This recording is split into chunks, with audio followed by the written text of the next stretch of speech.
সে কি মারাত্মক দৃশ্য! যে চেনা বালাসন নদী এতকাল দেখে এসেছি আমরা উত্তরবঙ্গে গিয়ে, সে বালাসন যেন ফুঁসছে, আর জলের এতটাই তোড়, এতটাই স্রোত। সেই আমাদের চেনা দুধিয়া ব্রিজ, সেই দুধিয়া ব্রিজটা গেছে ভেঙে মাঝখান থেকে। কি ভয়ঙ্কর দৃশ্য! একবার ভাবুন, এই ব্রিজ দিয়ে তো কতবার পারাপার করেছি আমরা। পাহাড় যারা ভালোবাসি, যারা উত্তরবঙ্গ ভালোবাসি, বারবার ছুটি পেলেই 3-4 দিনের ছুটি নিয়ে চলে যাই। সেই ভয়ঙ্কর জায়গা, সেই ব্রিজ গিয়েছে ভেঙে। একবার ভেবে দেখুন, এত মানুষ অসহায় হয়ে পড়েছেন, এত মানুষ মারা গেলেন, এরকম অবস্থা, প্রকৃতির রোষ। ঠিক দুদিনের মাথায় সেই ভাঙা ব্রিজের কাছে হাজির কিছু মানুষ। তারা ওই ব্রিজের, ভেঙে যাওয়া ব্রিজের ছবি তুলছেন, সেলফি তুলছেন, রিল বানাচ্ছেন। আপনার কি মনে হচ্ছে যে তারা বিকৃত মনস্ক? আসলে এরকম প্রচুর মানুষ আছেন, জানেন।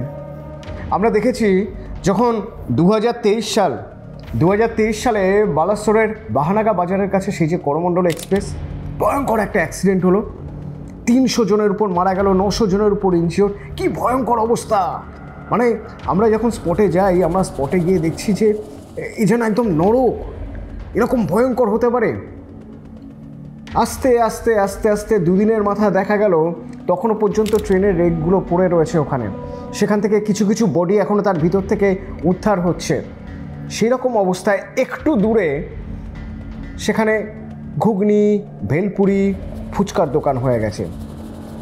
ঠেলা নিয়ে এসে সবাই সেখানে কেউ কেউ পাওভাজি বিক্রি করছেন, কেউ ছোলা বাটোরা বিক্রি করছেন। আসলে প্রচুর মানুষ ভিড় করে দেখতে এসেছেন কোথায় অ্যাক্সিডেন্ট হয়েছিল রে, ওইখানে। আচ্ছা, কীরকম অবস্থায় ছিল রে ট্রেনের কামরাগুলো? বাপরে!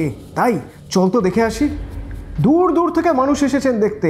তো যারা দেখতে এসেছেন, ছবি তুলছেন, সেলফি তুলছেন, রিল বানাচ্ছেন, তাদের জন্য তো খাবার দাবারের ব্যবস্থা দরকার।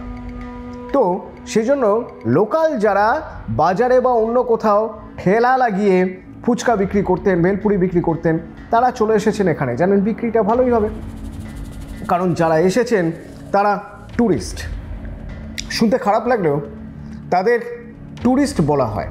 আর এই রকম ভয়ঙ্কর দুর্ঘটনা ঘটে গেছে, বা ভূমিকম্প, ঝড়, সাইক্লোন, ভয়ানক ব্যাপারগুলো হয়ে গেছে, সেখানে যারা যান তাদেরকে বলা হয় ট্যুরিস্ট।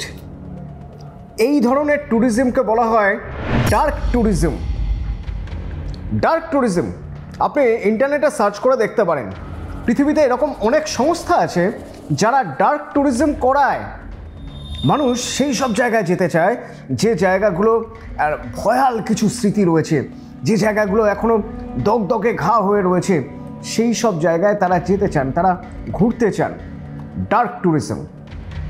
2024 সাল যখন কেরালের ওয়েনারে ভয়ঙ্কর ভূমিধস এবং ভয়ঙ্কর বৃষ্টি, 2-3টে গ্রাম শুধুমাত্র ভেসে গেল, 300-র উপরে মানুষ মারা গেলেন। কেরল পুলিশ একটা ওয়ার্নিং ইস্যু করেছিল, যেরকম উদ্ধার কাজ চলছে উদ্ধার কাজ হবে, সব রকম সাহায্য প্রশাসন করবে, কিন্তু প্লিজ কোনো ডার্ক ট্যুরিজম যেন না হয়। এই রকম পরিস্থিতিতে কোনো ট্যুরিস্ট যেন দেখতে না আসেন যে বড্ড বেশি মানুষ গেছে বানের জলে ভেসে। যে ক্ষয়ক্ষতি হয়েছে সেই ক্ষয়ক্ষতি তো হয়েছে, সেগুলো সামলানোর চেষ্টা হচ্ছে। প্লিজ এখানে এসে কেউ ছবি তুলবেন না, এখানে এসে কেউ কাউকে বলবেন না দেখেছো এই জায়গা, এই সেই জায়গা, ওই উপর থেকে জল পড়েছে, সেই জল এসে জলের স্রোতে পুরো গ্রাম ভাসিয়ে নিয়ে গেছে। না, করবেন না। ডার্ক ট্যুরিজম ব্যান করে দিয়েছিল কেরল পুলিশ। কেন? আচ্ছা, এই ডার্ক ট্যুরিজম যারা করে তারা কি বিকৃত মনস্ক?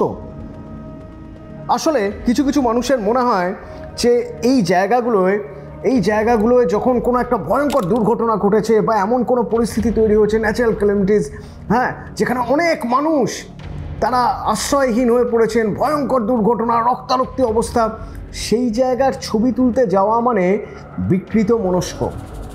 সেই জায়গা ট্যুরিস্ট স্পট হিসেবে প্রচুর মানুষ ভিড় করে দেখতে যাওয়া মানে তারা বিকৃত মানসিকতার শিকার। অনেকে মনে করেন যে আসলে এখানে দুর্ঘটনার বাণিজ্যকরণ হচ্ছে ডার্ক ট্যুরিজমের মাধ্যমে। ওই যে একটু আগে বললাম সেই বাহানাগা বাজারের কাছে আমরা দেখেছিলাম যে সেখানে সবাই ফুচকা বিক্রি করছেন, ঘুগনি ঝালমুড়ি বিক্রি হচ্ছে, কেননা অনেক তো আসছেন ছবি তুলতে, দেখতে, দেখাতে কীরকমভাবে দুর্ঘটনা ঘটেছিল, কোন জায়গায় দুর্ঘটনা ঘটেছিল। তাদের মনোরঞ্জনের জন্য খাবার ব্যবস্থা, আইসক্রিম পার্লার এসব খুলে গেছে রাতারাতি। অনেকে মনে করেন এর ফলে আসলে ওই বিপর্যয়ে যারা প্রাণ হারিয়েছেন তাদের প্রতি অসম্মান দেখানো হচ্ছে, তাদের অশ্রদ্ধা করা হচ্ছে। এবং শুধু তাই নয়, স্থানীয় মানুষ যারা ওই দুর্ঘটনার ক্ষত নিয়ে রয়েছেন তাদের ভাবাবেগে, তাদের অনুভূতিতে আঘাত দেওয়া হচ্ছে। তাই ডার্ক ট্যুরিজম একেবারেই নয়, ডার্ক ট্যুরিস্ট কেউ হবেন না, অনেকে এরকম মনে করেন। আবার অনেকে মনে করেন না, ডার্ক ট্যুরিজমের মধ্যে ক্ষতির কি আছে।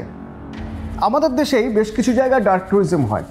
ভালো করে ভেবে দেখুন তো, আপনি যদি আন্দামান নিকোবরে বেড়াতে যান, আপনি সেলুলার জেলে বেড়াতে যাবেন না? সেলুলার জেলে বেড়াতে যাওয়াও কিন্তু ডার্ক ট্যুরিজমের মধ্যে পড়ে।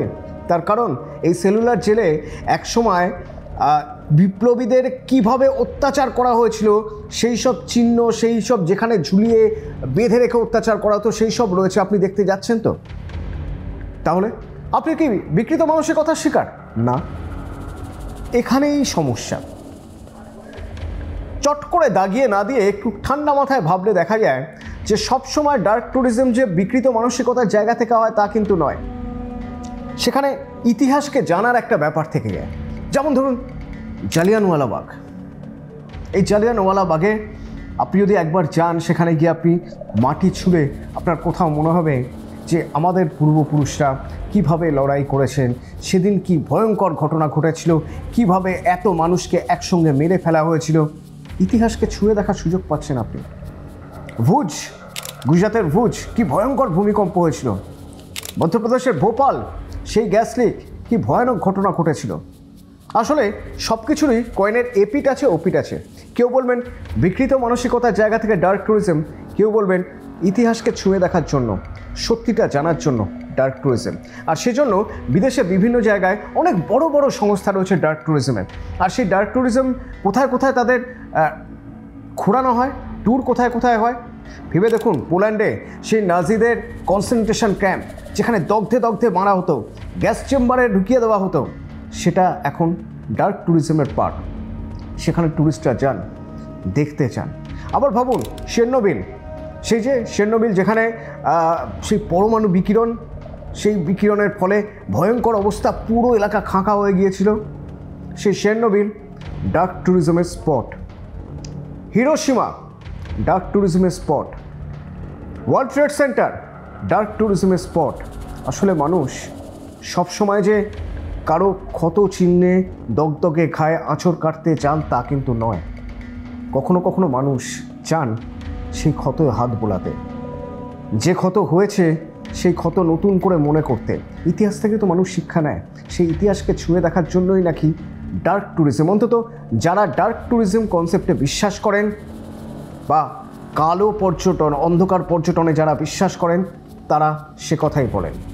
আর কিছু মানুষ বিশ্বাস করেন আসলে সব কিছুই নয়, মানুষের কষ্ট দেখে যাদের উল্লাস হয়, বিকৃত মানসিকতার শিকার যারা, তারাই ডার্ক ট্যুরিজমে বিশ্বাস করেন। তারাই হয়তো এই দুধিয়ায় গিয়ে সেলফি তোলেন, ভাঙা ব্রিজের সামনে দাঁড়িয়ে রিল বানান।